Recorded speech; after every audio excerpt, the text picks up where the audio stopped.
Hey, welcome back to TheEZGZ's garage. Today is Friday. Might even go to the Smash Burger this afternoon if if the weather holds. Today's project is going to dig into the Baja. I'm losing compression on the left side, so either I have a valve issue, ring issue, or blowing by some fuel. This is a squishy motor, as Darren likes to call them, and it's been way too high compression for way too many years, and was always on my list. I had purchased these 60 thousandths copper alloy head spacers, and I think it's time to go ahead and put those in. So guess we'll get started. These are barrel spacers. They go under the cylinders, but these I've never used them before. They're supposed to fit in the head, and you really won't know until you get in there and see what's going on. It's a stroker, and it's always had 160 psi, but it's fallen away. It's eating itself up with today's fuel, and I got to get in there and lower the compression. That's all there is to it. Alright, it's almost 9 o'clock, and I'm certainly not trying to prove anything or in a race, but just an example of how easy it is to get the engine out of a Baja. And I thought I'd mention a couple of things. I've recently replaced the transmission in this, so things aren't as dirty as usual, but I finally found something that this new gas is good for. You're always going to spill a little bit dragging that hose through the back of the fan shroud, and it's great for cleaning the garage floor. So be careful though. That is gasoline. If you're using electric trouble light or something, just make sure you be safe and in a well ventilated area. Now, one of the things that's always slowed me down, not really slowed me down, but I was always nervous about the wires, and my wires were getting old and fragile, and I don't know if you can tell by this, but it's all been replaced, and I'm not even sure if it's the original color code. I tried to keep it to the original color code, red being hot, brown being ground, green over here to the DF on my generator, and here was the time saver right here. I put everything, since these wires were old and cracked, I replaced everything with brand new wires last time I had it out, and I have this terminal strip from an air conditioner that I had pitched at work a few years ago, and I always like to strip anything I thought might be useful in the future. And so what I've done was kept with the color code. These are the original wires, and I mounted it up high. I don't have the tar board on this car. Mounted it up high under the drip rail, so water really shouldn't be getting in or on that. I might get some backwash from in rainy weather from this being an open Baja. There's normally the little fan shroud that goes over the top of the engine, but yeah, I thought that made things a little bit faster. And if your wiring is getting old, that's sure a nice way to go. And if you really want to do a nice job, you can pull back this plastic insulator and solder your wires. I elected not to do that, and I'm not going to worry about it. There's pros and cons of doing it this way, but I just went ahead with a standard crimp. Now, another thing that I'm going to do at this time is I'm going to use the tools I plan on taking when I'm out in the field or on a trip. You want to take extra parts, because certain parts of the country this stuff isn't just readily available. So a good plan is to, when you do a job like this and you have tools that end up on the floor, it seems like when you're working on a Volkswagen you're always on your knees anyhow, it's a good idea to gather up those tools that you use for that job, and take them with you. or even on your test drives. I always do that too. I throw everything on the floor of the car and go on a test drive because there's always something that I forgot to tighten or adjust, or you never know. So anyhow, I wouldn't take your best tools on a road trip, but take the tools that work. Take tools that work for your application. I highly recommend you don't take your best tools. Leave those home in the garage, but have some wire strippers and some extra wire and a cheap set of open-end combination wrenches there, and just to emphasize, whatever you're working on or have been recently working on, if you're taking off, take some of that stuff with you. I usually take a complete CV axle with the CV joints on both sides, and those are pre-made up. I put freezer bags on them and have them wrapped up.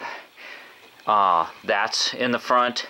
I'm going to go without the coilover shocks, but I might not be happy with that down the road, and it's a new change, so I'm not going to do that. I took out my Kennedy Stage 1 pressure plate.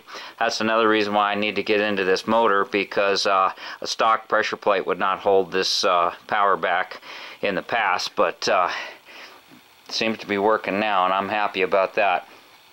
No room for a spare tire, so taking a power inflator, extra odds and ends, a little bit of extra fuel, a little bit of extra oil, jumper cables, things like that.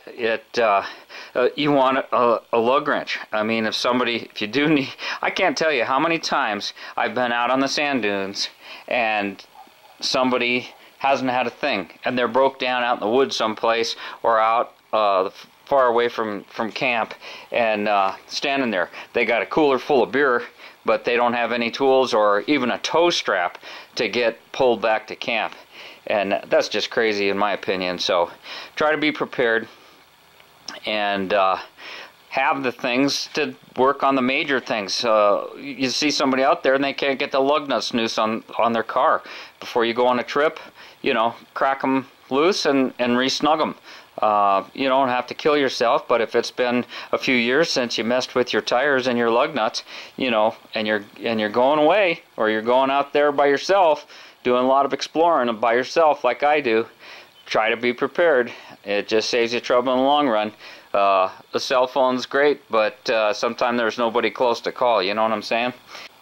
I also want to thank my old coworker Larry for letting me have his old creeper. That's a real low profile creeper, and all creepers are kind of a pain, but it sure is nice to have a creeper. It's nice to have knee pads too, but thank you, Larry. I am using that stuff, and I've got your old plastic ramps here.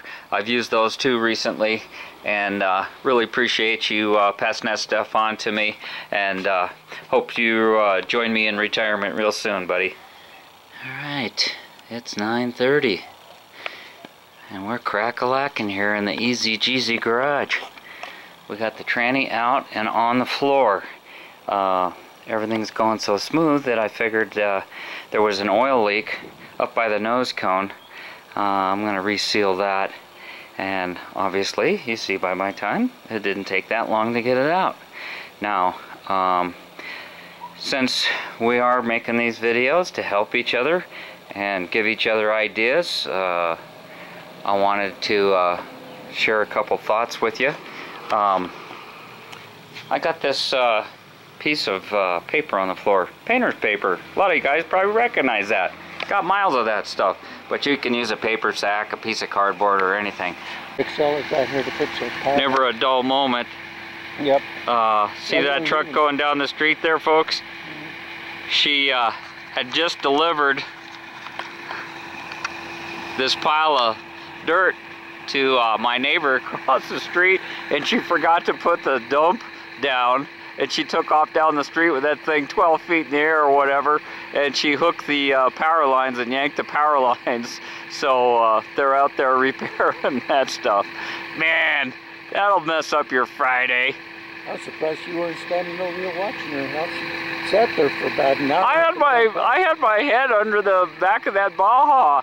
I heard some noises. I heard her coming and going, but yeah, I wasn't. I was focused on what I'm doing. Yep. All right. So where were we? We were talking about these turbine wheels. There's 4 of them up there on my wall. They're kind of heavy to be mounting on a car for decoration, but I've always thought that might be a fun thing to do. Now, the story behind those real quick was we had to convert a chiller from R12 to 134. It was a 1,000-ton chiller, and we had to replace those wheels when we replaced the refrigerant. Now, we called the big boys in from the factory, from the Carrier factory, and these guys are the all-out big dog professionals. What they did was they took a 3-foot roll of butcher paper, and the first thing they had the helper do was roll that butcher paper down the wall off to the side away from the chiller in a clean spot, and they started taking parts off that chiller, and they started taking them over and setting them on the paper or next to the paper, and they wrote things down for them. They wrote notes because they knew they were going to order some parts, and there was a lot of pieces and parts, and I've always remembered that, and I thought that would be a good tip to pass along to some of the young fellas. A lot of people ask me, what are you doing? You got that transmission out already? You doing this? You doing that? Well, I've done it enough times, and I keep my stuff clean enough where it's not that big a hassle. But I remember I was awfully intimidated the first time I pulled a transmission or took an engine out. So, you know, you can set stuff on the paper. You can write yourself little reminders, what size wrench, if it's an odd this or that. You can put your nuts and bolts right there, and you know where they got. Some guys, if there's going to be a long-term project, will put them in freezer bags. I think Yaubin with his Louise did that because it was going to be months before he got to putting things back together. But on the short term, this is a little trick that you can use. It helps real good. On your wiring, you can say, you know, it was on 15 terminal, the order left to right from the terminals. You'll know what you're doing. You're making the notes. All you do is just need to scratch something down there so that you'll be reminded. Maybe have a little list on the side that tells you what you need to get more of. Oh, that reminds me. I think I need a burrito. It's about that time of the morning, isn't it? Anyhow, that's what we're doing in the TheEZGZ garage. And got a little leak on the back of this tranny.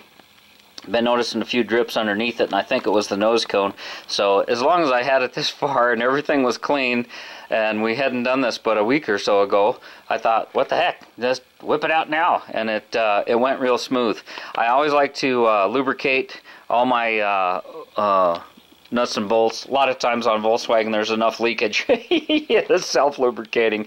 But when you have the right tools and you know and you've done the job before, things can go pretty smoothly.